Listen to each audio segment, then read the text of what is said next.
Hey guys, what is up? How is everyone doing? My name is Ebony and I am a registered naturopathic nutritionist, and you can see what today's video is. We're talking all about supplements for PCOS. So before we jump into the supplements, let's just talk about PCOS and actually what's going on in the body, because then that will better explain the use of the supplements and what they're working on basically. So with PCOS, there's lots of different elements that can be involved. One can be ovarian dysfunction, so that can lead to irregular periods and issues with the menstrual cycle. You then got insulin resistance, which is very, very common. So this is going to be affecting blood sugar balance, and it also can cause a lot of women with PCOS to also experience more weight gain, especially in that mid-section area, kind of around the tummy. Next up, we also have a androgen dominance, so particularly with testosterone. So it's very common with PCOS to see kind of male pattern hair growth. So you might be getting some hairs on your chin, maybe, you know, particularly dark around the navel. Some women might get it on their chest. It really is what the name says. It's male pattern hair growth. So any growth that is normally you see predominantly in men can happen with women when you have a testosterone dominance. And also acne as well, so that's another key thing as well. It can really drive acne in the skin as well. We also then have what the name suggests, so polycystic ovaries. So for anyone who doesn't know what PCOS stands for, it is polycystic ovarian syndrome. So yes, polycystic ovaries is very common, but I will just stress actually, you don't have to have polycystic ovaries to be diagnosed with PCOS. With today's video, we're looking at supplements from just kind of a general perspective, and a lot of these, I must say, are actually really working on that insulin resistance side. These are very commonly used in PCOS because insulin resistance with ovarian dysfunction, it's very tightly connected. So the first supplement we're going to talk about is inositol, and you might have heard of maybe two different versions of inositol. So you've got myo-inositol and then you've got dichloroinositol.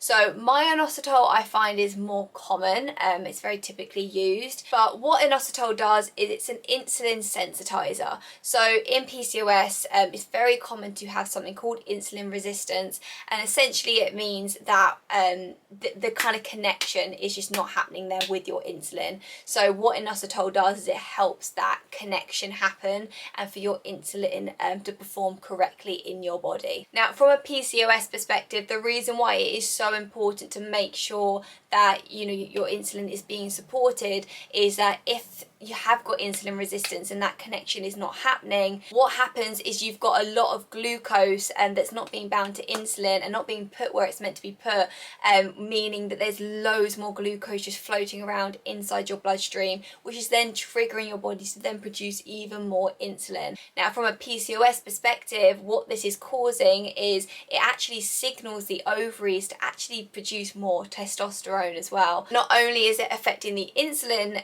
resistance in the body, but it's also increasing that testosterone androgen production from the ovaries, which again is just really aggravating the symptoms of PCOS. In terms of studies, they have found that actually having myo-inositol and dichloroinositol together is what works best, because myo-inositol does a great job at improving your embryo and your egg quality, whereas dichloroinositol does a really good job at regulating the menstrual cycle and also increasing your insulin sensitivity as well. So the two together is great. Now we can actually get inositol through our diet though, so if you don't want to take supplements, you can focus on foods, and you can find them in grains, nuts, beans and organ meats as well. Okay, the next supplement we're talking about is vitamin D. Now this is just one that through research it's been observed that women with PCOS tend to be deficient in vitamin D, and actually in terms of statistics it is between 67 and 85% of women with PCOS have a vitamin D deficiency. So if you do struggle with PCOS, it is just a good idea to make sure that you are supporting your vitamin D needs. And it has been seen that low levels of vitamin D in PCOS patients actually can aggravate the symptoms of PCOS. So yeah, just be mindful of your vitamin D, either make sure you're getting that exposure to sunlight, or maybe it'd be worth supplementing, especially through the winter months. So the next supplement we're talking about is calcium, and this actually kind of holds hands with vitamin D, because basically you need vitamin D body to absorb calcium. So if you do have low levels of vitamin D, then the chances are you're also going to have low levels of calcium because it's not being absorbed properly. Also, calcium is involved in our menstrual cycle because it is actually needed for follicle maturation and also egg development. So yeah, definitely just one to know about. So next up we have Chromium picolinate, and I absolutely love this supplement, and it's one that I use a lot with clients, and not just with PCOS clients. So Chromium picolinate is really good for helping your insulin sensitivity, so very similar to inositol, but it's very commonly used with anyone who suffers with insulin resistance. So I do also use this supplement with those who maybe have type 2 diabetes, for example. This is a supplement which I've seen to be very successful in clinic with my clients, and I love to use it with anyone who really struggles with insulin resistance. So yeah, it's definitely one of my favorites. Okay, next up we have lipoic acid, and this is a wonderful antioxidant. So lipoic acid, again, it works on your glucose control and it helps with insulin signaling. Now, lipoic acid is typically used a lot of the time with those who take myo-inositol. So you see those a lot together, especially if you kind of look down research papers.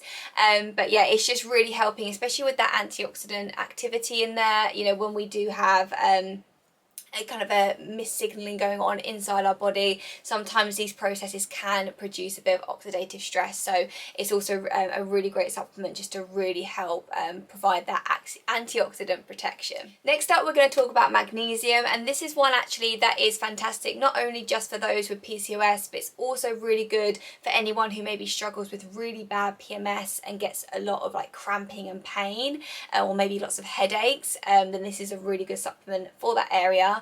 So magnesium, first, is very, very essential for our body. It's used in so many different processes, but one thing it's fantastic for is the kind of relaxation that it offers to the body. So that's why it's fantastic for any kind of struggle with pain. Now, how magnesium does this is not only does it relax the body, but it also helps to lower inflammation as well. So if you have got a lot of intense cramping, or maybe with your PMS you get really intense headaches, then this is definitely a supplement maybe worth looking into. I personally take it myself, especially some months I might have more cramping than others. Then I will take just, you know, some magnesium supplements around my time of my period, and it really does help to prevent any of the migraines, headaches, and also just really help reduce the cramping that I do experience. Now, like a lot of the other supplements from a PCOS perspective, magnesium also helps with our insulin resistance, because what it does is it helps glucose enter the cells, and that's something that with insulin resistance you struggle to do. The great thing about magnesium is you can take it in lots of different ways, so you don't just have to take it in supplement form. You can also get sprays, so especially if you're getting cramping, you can use sprays and use it topically on the skin. Or you can have something called an Epsom salt bath, which is using magnesium salts, and you literally take a big scoop, pop it in the bath, and you just soak in it for about 20 minutes, and then you absorb all the magnesium through the water, which is a really, really lovely, relaxing way to take your supplement.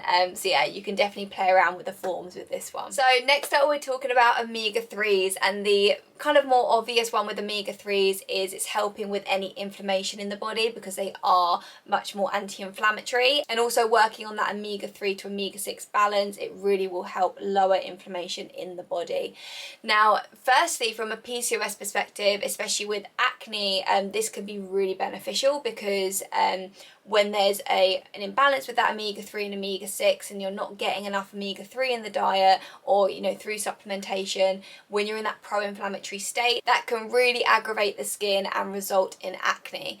So definitely one to be mindful of. Now, besides that, there's a couple of other areas that omega-3s help with. One is it actually helps to lower the androgens in the body, so really helping to reduce that testosterone. It also helps to improve our egg quality and our ovulation. Again, something very, very important with PCOS, because it's very common to be having difficulties with ovulation, which also can lead to the irregular periods. And then if you are someone with PCOS and you are trying to become pregnant, omega-3s are also really important to help support healthy pregnancy as well. Okay, and lastly we have got Agnus castus, or you might also know it as Vitex.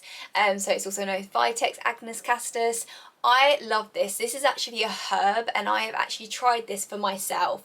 To put it really simply for this one, this is a great herb for anyone struggling with ovulation. So whether that is an irregular cycle, or maybe you just know that you're not ovulating, then this is definitely a herb worth considering. I actually have a whole video dedicated just to this herb, speaking about everything about it. So I will leave that linked in the description box if you want to go into detail with this one. But I definitely tried this for myself. I had very irregular periods, and also for some background, I actually really suffered with my hormones, and a doctor tested me for PCOS and basically said to me, you might have it, which is like really not helpful.